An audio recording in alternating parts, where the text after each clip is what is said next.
one thing I can start off with saying with this car, and that's the interior of the car. Although the leather isn't the same sort of quality that you would get in a BMW or a Mercedes, it does actually look very nice in this vehicle, and it's put together very, very nice. The interior of this vehicle I would not describe as luxury, but it looks a quality product. Now Honda, obviously being Japanese, you know you're just going to get a reliable car.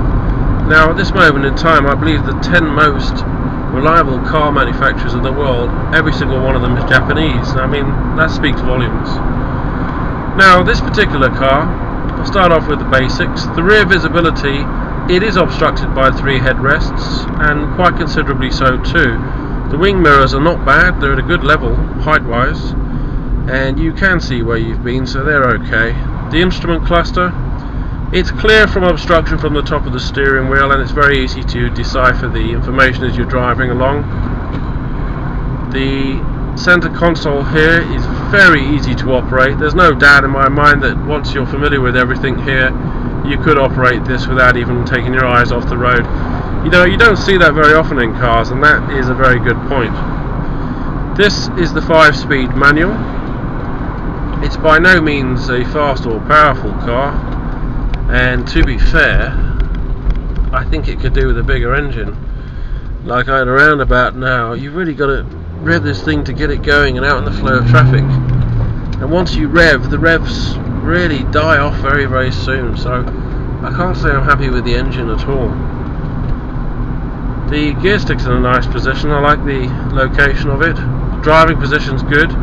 As for the steering's always very responsive in Hondas. I don't get a lot of play with the steering, but if I do give it a bit of a wiggle, you get an idea what this car would be like in an emergency, and it does roll around quite a lot, and it does sort of snake as well, so I wouldn't fancy doing an emergency swerve in this vehicle at speed. In fact, the more I drive this car now, the more I feel nothing but disdain for this, the engine. The engine is totally inadequate.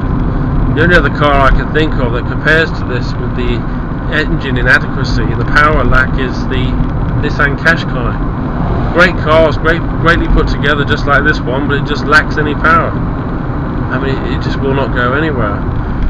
The steering is very good actually. The steering, apart from being responsive, is very light, and it's a very easy car to drive this.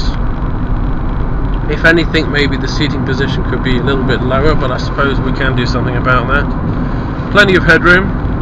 In fact, there's more headroom than I need in here. It's a comfortable car, this, but I think what its biggest diminishing negative point is going to be the fact that it's just bloody plain boring. The brakes are good, the brakes are not grabby, you can feel everything working in perfect synchronization, but this car lacks any spirit.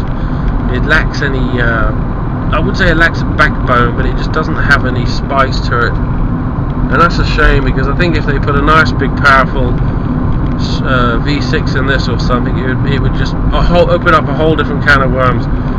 This car in its present format is going to be a boring car to drive, so I'd urge anyone to taking one for a test drive, thinking about buying one, go for something a little bit meatier, because this one certainly doesn't cut it.